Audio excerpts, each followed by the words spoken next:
Hi everybody, Jessie here from jessiebanks.com and welcome back to another video. This time I am using the Planning for Magnolia stamp. And you'll see me cut out here because I didn't stamp well and I had to do it. But anyway, using VersaFine Onyx Black to stamp out the image, and I'm using my Schmincke, my Daniel Smith core, and I think I have some M-gram in there now. So you can see there I had misstamped and I cut it all out, but now I'm stamping on top of the book that I write all of my colors that I use in. And that's just simply for some cushion. Because of the watercolor paper being textured and everything, I found that trying to stamp just directly on the table, there wasn't enough give in the table to get a nice clear impression very easily.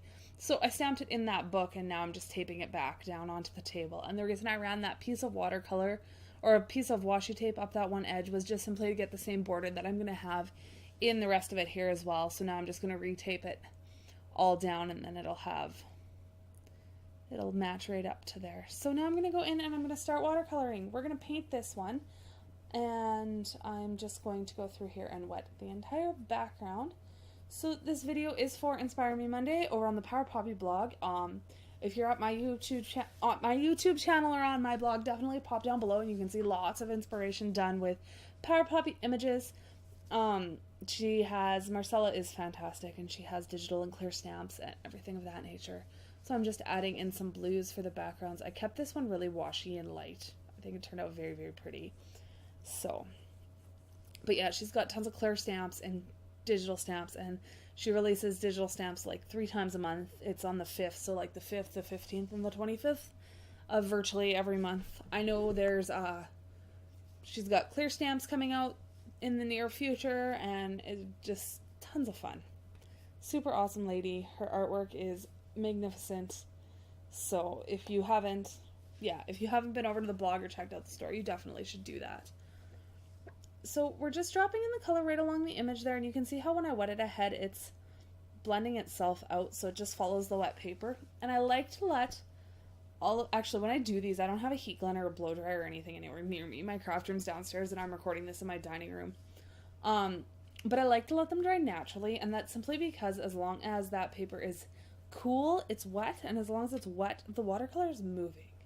So this paints move until that paper is completely bone dry again. This is the fluid watercolor paper. This is the first time I've used this paper for an image or anything of that nature. I like that it's nice and bright white. It's very, very white compared to some of the other papers that I like to use. They call it a cold press. It's definitely smoother than my Arches paper. Again, it's rougher than my Fabriano hot press paper. So all in all, I'm really happy with it. I got to do a few more things on it before I have like a definitive answer. The brush I'm using in here, because somebody inevitably asked, and I'm horrible for remembering to say things that I use all the time. This is a silver black velvet. It is a round number 8 brush, and I will link to that down below if I can find it anywhere for you guys. I buy them in person when me and the other half go up to Calgary to his sister's house, so I picked them up in an art store in Calgary. Yeah. So we're just continuing on and working our way around.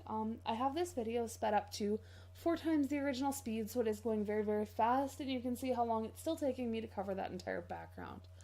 I'm not working in a hurry on any of this, and I just like to take my time and enjoy the process. I really love watercolors and watercoloring.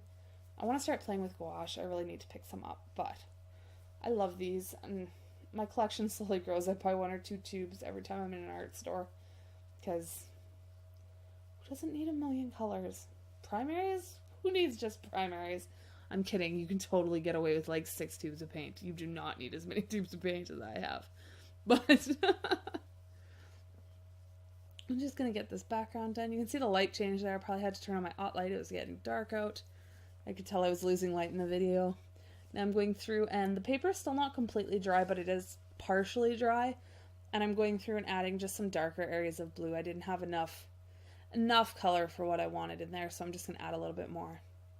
And I always have a piece of paper towel beside me, and I'll use that paper towel for a long time. I think I'm still using that piece of paper towel right now. I just use it to wipe off the brush and sop up the water, so it doesn't get enough pigment on it to actually transfer anything back onto my artwork, and I'm not wiping the paper with it. Pardon me, I have the hiccups and they won't go away. So we're just going to go through now, and I'm adding some brown to all of the stems before I start working on the flowers themselves, and that's just helping me. Oh, I got greenery to do too. That's just helping me make sure I got everything. I did miss a piece of the blue. I'm not sure if I fix it on camera or off of camera, but it's on that big flower there. The big one in the middle. It's in between two petals. I don't know if you guys can see it or not, but I'm staring at it right now as I'm voicing this over, and it's really driving me crazy. But we'll get all of those filled in. And then, don't know what I do now. Oh, I'm going to go through and start adding some green into our leaves. I don't have this card beside me, so I can't really look at it while I'm doing the voice. Oh, yeah, I do. Here it is. So I kept the greens really, really light as well. I think I only put 1 or 2 different colors in there. They're not super dark, and but they're nice and bright, so. I did a little bit of a different feel. I didn't go as intense with the colors on this image as I usually do. I tend to render my images like fully, and I put lots of color into them, and there's lots of layers. And this one I just kept loose and airy and just put in a little bit of pink and a little bit of a gray.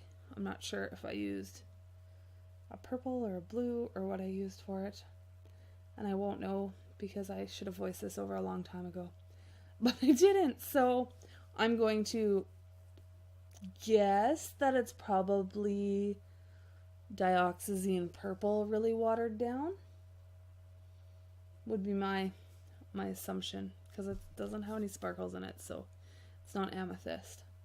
But the pink, I know I would have used opera pink, which is a very fugitive color. If you plan on doing these or painting flowers and things and having them sit like out and framed and in a light, do not use opera pink. That color fades super fast. It's fugitive. There's no light fastness to it. And I have the Daniel Smith version, and the only reason Daniel Smith makes it is because so many people asked for it, even though it is a fugitive color. So I go through and add that, and then I add the shading with the blue-gray color. Again, like I said, I'm not 100% sure, but you could use dioxazine purple, you could use indigo, you could use Delft blue, you could use Payne's gray. Oh, it could be Payne's gray. Bet you it's core Payne's gray with lots of water in it. Yep, that would make sense. So then that's pretty much all I do to the image itself here. I am adding a little bit more of a darker blue, just because I wanted a little bit more contrast in that background, make it look really, really washy and behind there. Nothing's being re-wetted, so I'm getting some harsher lines with the watercolor, which is what I was after. So, and then when we finish and I remove that tape, I get a nice hard line around the image. I am going to use this You Make Me Smile stamp from another set. I don't know what the set is offhand. Sorry, I will link it down below though, because I will find it. So we're going to stamp that. And then I mount it on a card base, and that's it for today, guys. I hope you enjoyed the watercoloring. I'll see you guys on a Monday next month, because I'm doing these once a month now instead of once in a blue moon. So that's super exciting. And I'll talk to you guys soon. Bye for now.